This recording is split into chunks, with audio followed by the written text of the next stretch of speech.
السلام عليكم.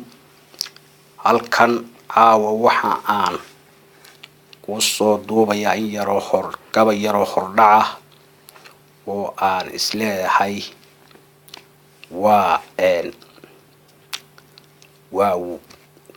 waxbuu taraya bulshada. Sabakatalis samaha in laga taliyo oo samaha qof walba inta saaran wanaagga laga taliya qof walba u wanaagsan taasoo wax ku helaya idinkoo raali iga ah oo aanan anigu kullay hore u soo gelin waxna hore u soo duubin YouTube-na hore u soo gelin caawa si aan tijaabinayo bal inaan intii ugu horeysay feerastigii aan caawa soo gudbiyo in yaro hordhaco oo aan maaragtay YouTube channel-kana aan ka qaadayo taysa marka raaliga ahaada haddii uu hadalku tabar iga noqdo waa maaragtay qof kasta waxa ugu horeeya kullay si wacan isugu hagaajiyo waa wada laakiin hadduu tabar iga noqdo raali baa iga ahaanaysaan aadna waa u mahadsantiin.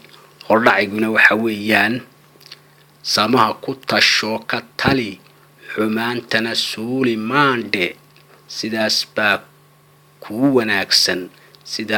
kugu wanaagsan sabool ha ku dhaafin saymo haddaad biyo sii karayso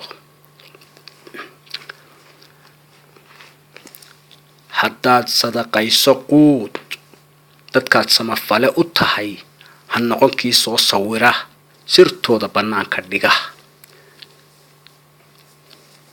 sad buuran haddaanad haysan quraanjaba waa saqiire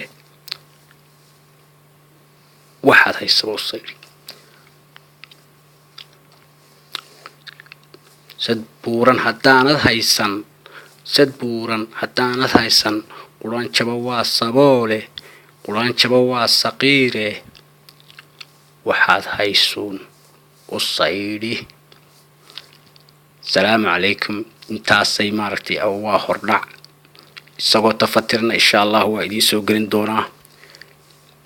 aniga arrinkan u socdaa waxa weeyaan inaan samaha ka taliyo dad yahow samaha ka taliya samaha wanaagsan dadkeeni waa sabool waxaan ku dhahday qofku waxa weeyaan dadka qof walba xil baa saaran kasto qofna aanu xilka Ilaahay saaray maartay ama bini aadan ka saaraado ama xawayaan ha ka saaraado ama dhulka ha ka saaraado aanu gudaynin waa inaan gudaynin haddana kulli qof waliba intuu karo waxa wanaagsan inuu wanaagga ka taliyo. marka aanu kulli waxyaabo badanna waa idin soo gudbin doonaa haddii ay ka dhigo caawa waan ku cusbahay aadna waa idin salaamaya waa tays raaliga ahaada waa iska gabadh hadalku waa iga tabar waa mahadsantiin. السلام عليكم.